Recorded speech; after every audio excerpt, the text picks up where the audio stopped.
আপনারা যদি বাজেটের পুরো দর্শনটাকে চিন্তা করেন তাহলে সেটা হলো যে সাধারণভাবে ফার্স্ট রাউন্ডে একটা বৈষম্য হয়, হ্যাঁ, অনেকে বেশি আয় করেন, অনেকে কম আয় করেন।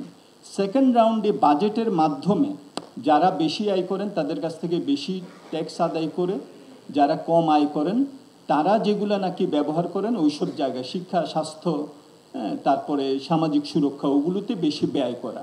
তার মানে সেকেন্ড রাউন্ডে বৈষম্যটা কমিয়ে নিয়ে আসা। এবারের আমাদের যে আন্দোলন ছিল জুলাই অগাস্টে, সেখানেও কিন্তু এটা খুব বড়ভাবে আসছে। সুতরাং বাজেটের মূল দর্শন যেটা ছিল যে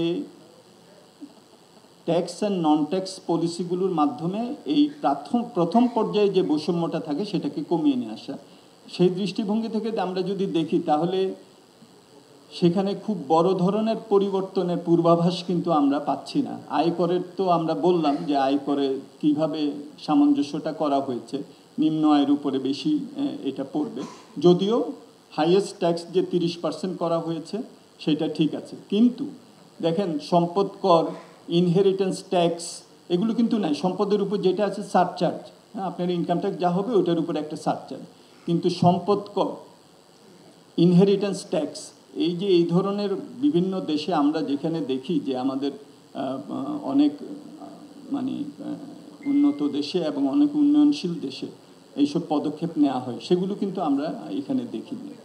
একটা বড় যেটা খেয়াল করতে হবে সেটা হলো যে আমাদের রেভিনিউ জিডিপি হার যেহেতু কম, এটার অর্থটা হলো যে সমাজে বৈষম্য কমিয়ে নিয়ে আসার সুযোগ অত্যন্ত সীমিত। 9% জিডিপি দিয়ে জিডিপির সমপরিমাণ রাজস্ব আদায় করে বৈষম্য কমাতে পারবেন না। আমাদের এই অঞ্চলেও এই রাজস্ব জিডিপির 16-17%, নেপালে এটা 22%। তা আমি যদি সম্পদ যার কাছে বেশি তার কাছ থেকে আহরণ না করে আমি যদি সেটা বন্টন, তাহলে কি দিয়ে করব আমি? পুনর্বন্টন, এটাই তো দর্শন বাজেটের, পুনর্বন্টন।